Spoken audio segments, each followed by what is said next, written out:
Assalamualaikum warahmatullahi wabarakatuh, Sobat BMC. Jumpa lagi bersama saya Tony Kristanto, masih di saluran kesayangan kita, Bumi Mojopahit Channel.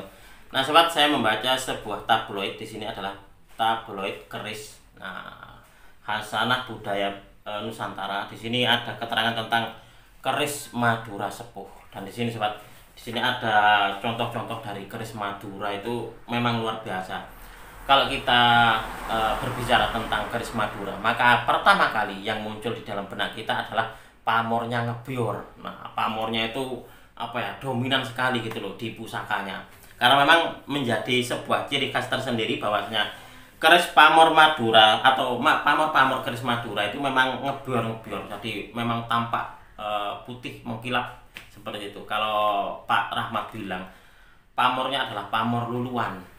Seperti itu. Nah, di sini nanti Sobat, saya akan mengajak Anda semuanya untuk melihat dari salah satu koleksi saya. Kapan hari itu saya mendapatkan pusaka gitu. Pusaka insya Allah gitu bertangguh Madura gitu. Kita akan melihatnya nanti. Sekaligus saya nanti akan sedikit mengajak kalian untuk mengenal ini tentang ciri-ciri dari ciri khas dari keris Madura sepuh. Di sini ada berapa ya? Ada 9 gitu. Ada 9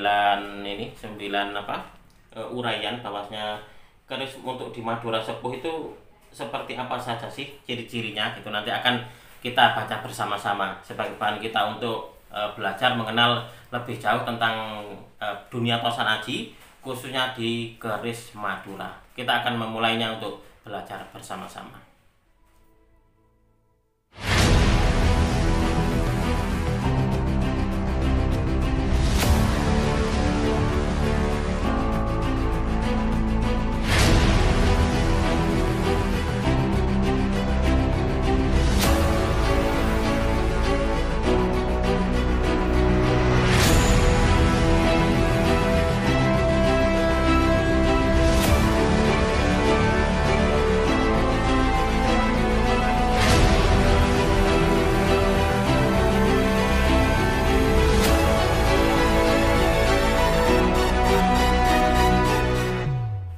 Oke Sobat, sebelum saya ajak Anda semuanya untuk melihat ataupun juga mengenal dari ciri-ciri keris Madura yang ada di tabloid, ya ini di tabloid keris, saya ingin menunjukkan kepada Anda untuk koleksi saya gitu loh.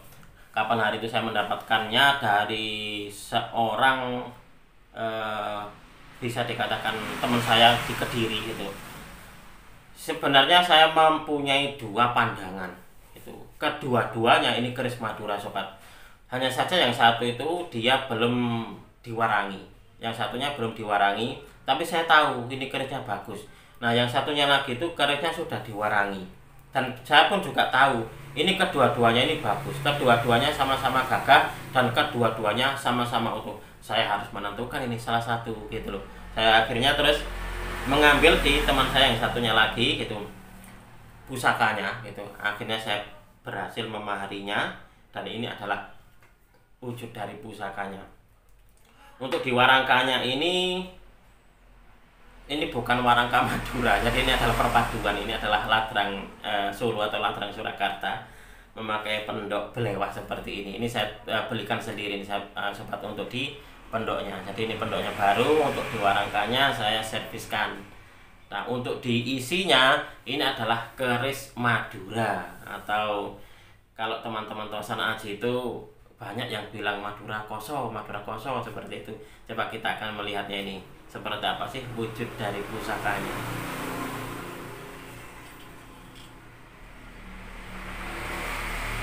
Nah, ini Sobat. Terlihat sangat mubiar sekali, sugih sekali dengan pamor. Nah, ini Sobat.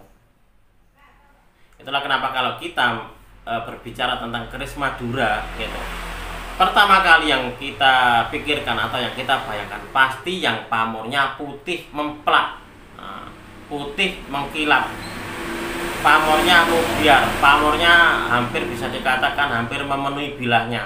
Nah, seperti tampak putih menyala. Itu adalah kesan pertama saat kita mendengar kata keris Madura. Nah, ini ya, kalau di teman-teman tosan aji banyak yang bilang Madura koso itu seperti itu. Ini sangat menyenangkan sekali ya. Saya sebenarnya nggak tahu ini, saya lupa gitu, habis beli, habis memaharinya dari teman saya lupa. Kalau nggak salah belum saya review ini kalau untuk yang ini seperti ya. Nah, kemarin atau semalam atau tadi pagi gitu, saya melihat-lihat di koleksi saya gitu, di etalase saya lihat ini kok ada warangka yang menarik gitu. Setelah saya buka, loh iya saya kan baru ini baru punya gitu loh, baru memahari keris Madura. Ayo terus dah nanti di ini di review kepada teman-teman. Nah ini sobat, di dalam keris Madura gitu loh, kebanyakan tuh pamornya yang saya ketahui ini, kebanyakan loh ya, kebanyakan yang saya ketahui ini pamornya bulat-bulat seperti ini sobat. Nah, bulat-bulat seperti ini. Nah, bulat-bulat seperti ini. Ini kalau nggak salah ada yang bilang pamor Bromo Watu gitu, seperti itu. Saya bertanya dengan teman saya Madura gitu, artinya Bromo Watu itu apa? Dia nggak tahu.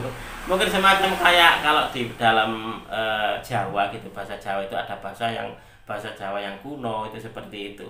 Jadi kita sulit untuk menerjemahkan. Sebenarnya saya tahu bro untuk dimaksudnya gitu, tapi untuk di artinya secara pasti gitu saya nggak berani gitu loh, kurang apa ya, masih kurang tahu gitu loh. Akhirnya ya sudah nggak saya kejar gitu untuk pertanyaannya karena emang nggak tahu.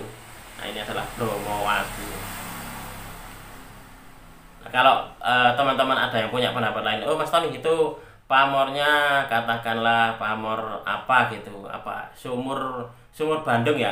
Kalau nggak salah gitu loh, kalau di keris-keris Jawa ada yang namanya pamor itu pamor sumur Bandung. Coba akan saya saya akan ambilkan dulu buku pamor.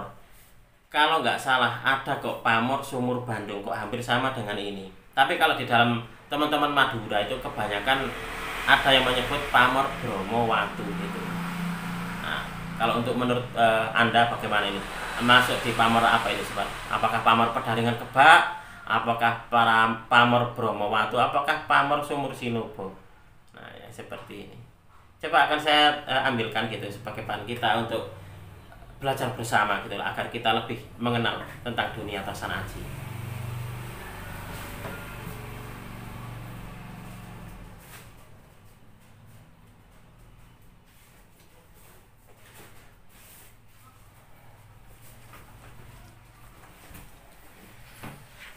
Nah ini adalah buku pamor sobat. Jika di antara sobat ini sudah ada yang memiliki buku pamor, silahkan dibuka bukunya. Kalau ada yang belum punya, ya silahkan beli. Nah di sini ada keterangan tentang sumur Bandung sobat. Nah di sini keterangannya di buku ini tentang sumur Bandung. Gambar pamor yang hampir sama dengan Pedaringan Kebak, namun pamor ini mempunyai bulatan-bulatan kosong di tengah bilah. Jadi seperti Pedaringan Kebak, karena pamornya penuh, hanya saja di bagian tengahnya ini ada bulatan kosong. Nah seperti ini. Bulatan kosong ini boleh 1, 2, atau 3, dan pamor ini bisa rekan dan juga bisa tiban. Nah ini adalah keterangan di buku pamor sobat. Coba akan saya tunjukkan lagi. Nah ini pun juga seperti itu. Nah ini adalah pamor sumur Bandung. Nah ini di sini ini keterangannya adalah merupakan bulatan hitam besi tanpa pamor sebesar uang logam 50 senan atau lebih kecil sedikit. Nah letaknya ini di tengah bilah di antara pamor, biasanya Wasutah, Ngaji atau Pedaringan Kebak. Banyak terdapat pada keris buatan Madura. Nah, banyak terdapat di keris buatan Madura. Berarti sangat yakin sekali berarti ini ya. Ini adalah pamornya pamor sumur Bandung. Tergolong pamor pemilih dan paling cocok buat keprajuritan, militer atau yang belajar ilmu kekebalan. Jadi apa ya? Memang gini loh sobat. Tosan Aji ataupun juga pusaka memang zaman dulu itu kan memang diperuntukkannya untuk masing-masing gitu loh, untuk masing-masing orang. Nah, memang seperti itu, untuk diagem atau dijadikan sebagai sebuah piandel dari masing-masing pemegangnya gitu. Nah kalau kapan hari saya membuat video dapur jalak ngoceh. Nah, jalak ngoceh itu peruntukannya untuk para petani dan juga para peternak agar hasil pertaniannya ini bisa melimpah, juga ini dijauhkan dari hama itu, dari hama penyakit, dan juga untuk di peternakan itu agar cepat beranak pinak ternaknya gitu, seperti itu. Nah, ini pun juga sama sobat. Jadi ada salah satu dari pamor gitu. Di sini di keterangan ini adalah pamor sumur Bandung. Ini cocok gitu loh. Cocok dimiliki oleh prajurit. Prajurit itu berarti seperti kayak TNI ataupun juga di kepolisian. Dan juga seseorang yang mempelajari ilmu kekebalan. Jadi bisa dikatakan ilmu kejadukan, ilmu kasakten gitu, seperti itu. Nah, seperti itu sobat, di dalam pengetahuannya. Dan sumur Bandung ini ada dua versi. Ada dua versi. Yang pertama adalah dia bulat, tengahnya kosong seperti ini tadi. Nah, seperti ini. Nah, lalu juga ada yang cuma bulatan tunggal yang ada di tengah-tengah. Itu pun juga pamor sumur Bandung. Saya kapan hari itu memiliki gitu. Saya mendapatkan, tapi terus dimahari oleh seorang anggota polisi, perwira polisi. Beliau berpangkat AKBP. Sekarang menjadi pusaka kelangenannya beliau. Itu pamornya sumur Bandung, dapurnya Jalak Tilam Sari, dan cuma pamornya ada di tengah-tengah sini saja. Nah, itu adalah pamornya sumur Bandung versi pertama. Lalu versi yang kedua adalah, nah, seperti ini sobat. Dia berada di Padaringan Kebak. Nah, seperti Padaringan Kebak, tapi di bagian tengahnya ini dia ada bulatan, lalu bulatannya ini tengahnya ini kosong, tidak ada isinya. Nah, kira-kira seperti itu. Kira-kira seperti ini sobat. Nah, mungkin gitu. Mungkin ini memang pamornya pamor sumur Bandung. Mungkin juga ada yang berpendapat Mas Tony itu pamornya pamor Bromowatu. Ya, silahkan. Karena intinya kita di sini kita belajar bersama-sama mengenal dunia Tosan Aji. Sobat, akan saya lanjutkan untuk melihat ciri-ciri dari keris Madura itu seperti apa. Akan saya balik untuk kameranya gitu. Sekaligus kita akan melihat keindahan dari pusaka ini nanti sobat.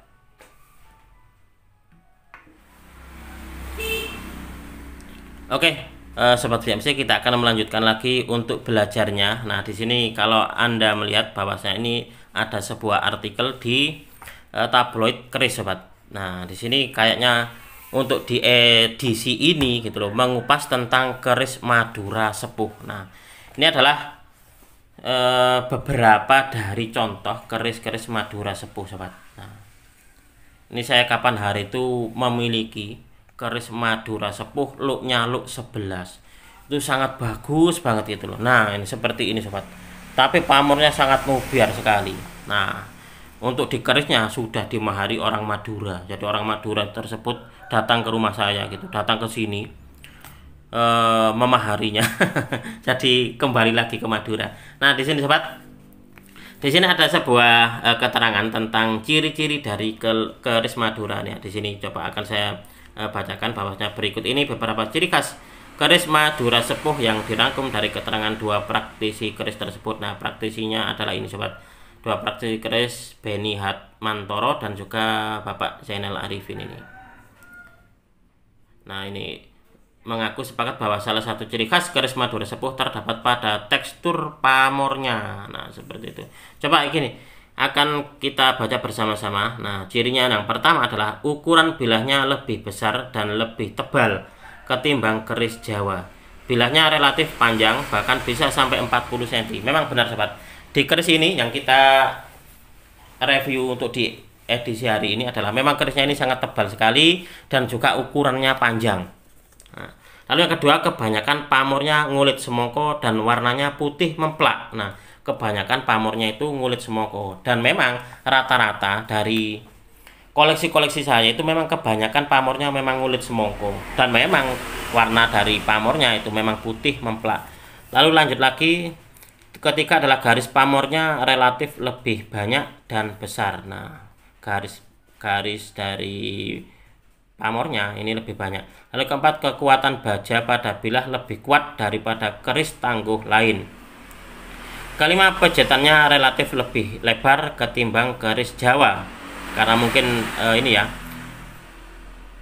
agar serasi dengan bilahnya yang rata-rata panjang.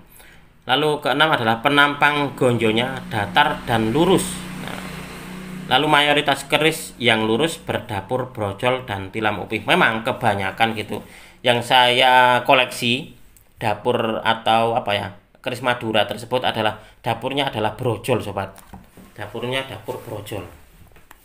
Lalu lanjut lagi untuk di keterangan ciri dari keris Madura gitu. Kedelapan ada, kalau keris lurus cenderung tebal, sementara keris luk itu cenderung panjang. Iya, memang ini saya bisa dikatakan saya benarkan gitu.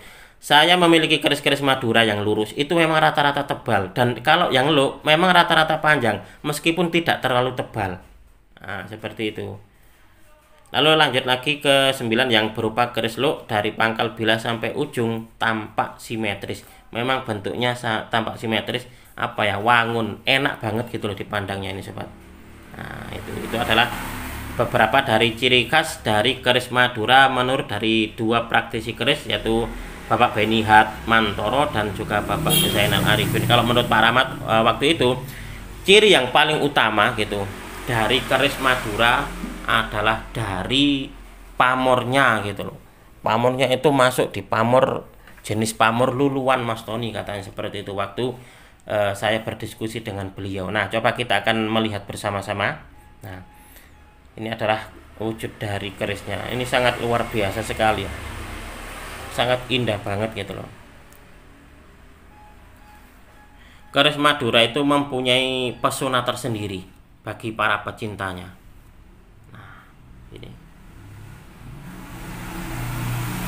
Nah, ini adalah jenis pamornya. Kalau di antara sobat ini ada yang bilang, Mas Tony itu pamornya adalah ngulit semongko, monggo. Ini ada yang bilang, ini Mas Tony pamornya adalah Bromowatu, silahkan. Kalau ada yang punya pendapat, oh ya Mas Tony itu masuk di pamor Sumur Sinobo, silakan. Maaf, Sumur Bandung maksudnya, bukan Sumur Sinobo.